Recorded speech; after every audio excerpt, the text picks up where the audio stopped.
Are you getting the symmetry here? Are you seeing the perfection?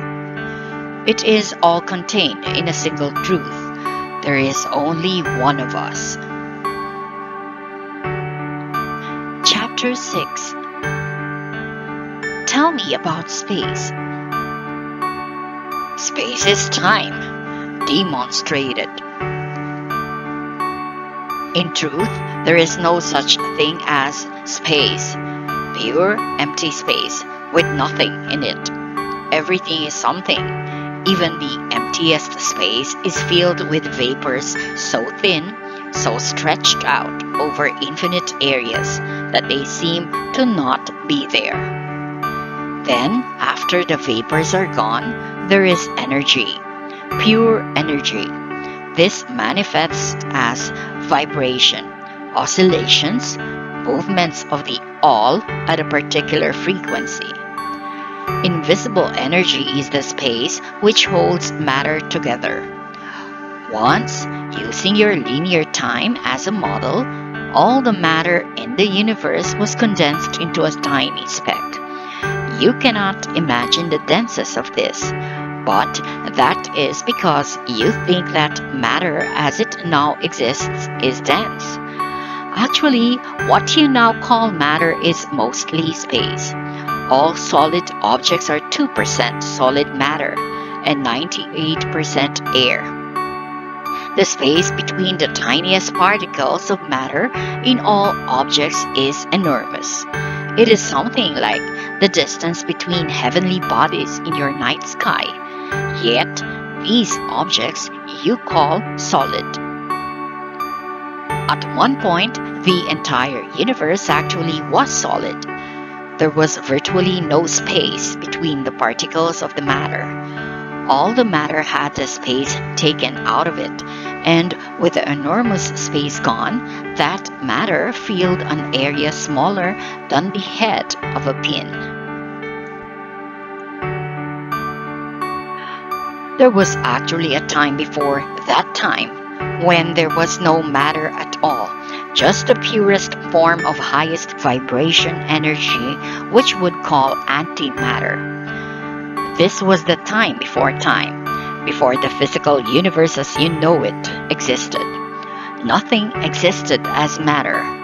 Some people conceive of this as paradise or heaven because nothing was the matter. It is no accident that today in your language, when you suspect something is wrong, you say, "What's the matter?" In the beginning, pure energy, me, vibrated, oscillated so fast as to form matter, all the matter of the universe. You too can perform the same feat.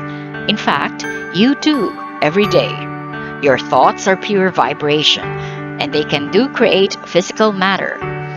If enough of you hold the same thought, you can impact and even create portions of your physical universe. This was explained to you in detail in Book 1. Is the universe now expanding? At a rate of speed you cannot imagine. Will it expand forever? No. There will come a time when the energies driving the expansion will dissipate, and the energies holding things together will take over, pulling everything back together again. You mean the universe will contract? Yes, everything will, quite literally, fall into place, and you'll have paradise again. No matter. Pure energy, in other words. Me. In the end, it'll all come back to me. That is the origin of your phrase, "It all comes down to this." That means that we will no longer exist. Not in physical form, but you will always exist. You cannot not exist. You are that which is. What will happen after the universe collapses? The whole process will start over again. There will be another so-called Big Bang, and another universe will be born. It will expand and contract. Then it will do the same thing all over again, and again, and again, forever and ever. World without end. This is the breathing in and breathing out of God. Well, this is all again very interesting, but it has very little to do with my everyday life. As I said before, spending an inordinate amount of time trying to unravel the deepest mysteries of the universe is probably not the most efficient use of your life. Yet, there are benefits to be gained from this simple layman's allegories and descriptions of the larger process. Like what? Like understanding that all things are cynical, including life itself. Understanding about the life of the universe will help you to understand about the life of the universe inside you. Life moves in cycles. Everything is cyclical. Everything. When you understand this, you become more able to enjoy the process, not merely endure it. All things move cyclically. There is a natural rhythm to life, and everything moves to that rhythm. Everything goes with that flow. Thus it is written, for everything there is a season, and a time for every purpose under heaven. Wise is the one who understands this. Clever is the one who uses it. Few people understand the rhythms of life more than women.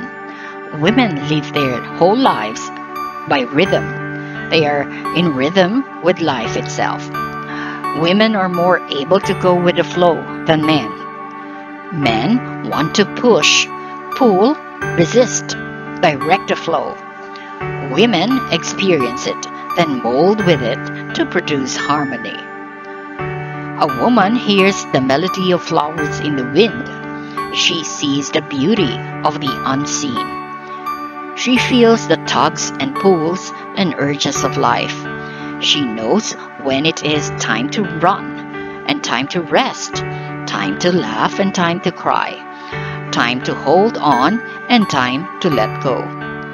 Most women leave their bodies gracefully. Most men fight the departure. Women treat their bodies more gracefully when they are in them. Men treat their bodies horribly. That is the same way they treat life. Of course, there are exceptions to every rule. I'm speaking here in generalities. I'm speaking of how things have been until now.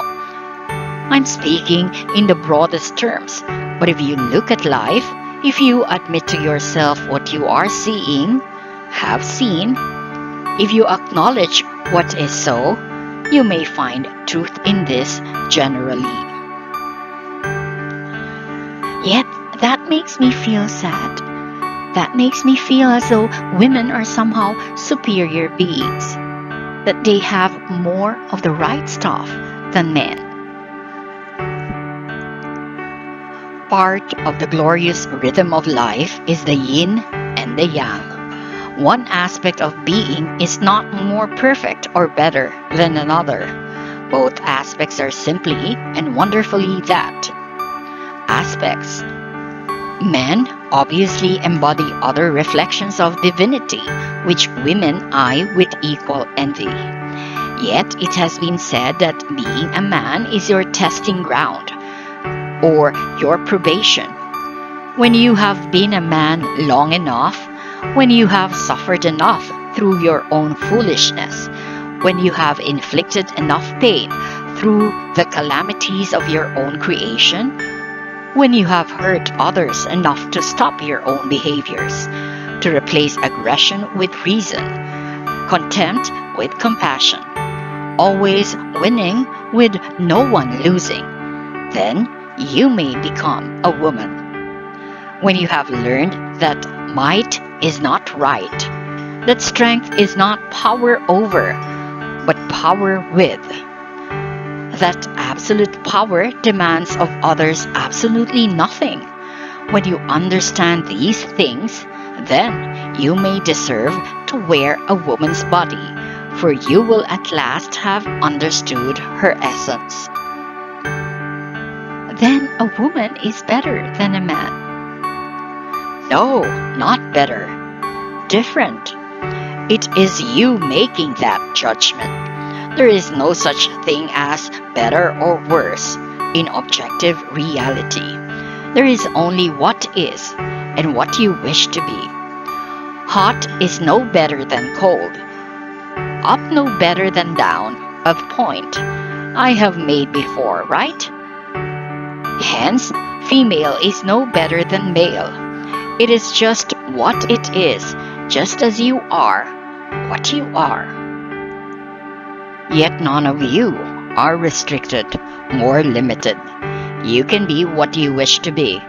Choose what you wish to experience in this lifetime or the next after that, just as you did in the lifetime before. Each of you is always a choice.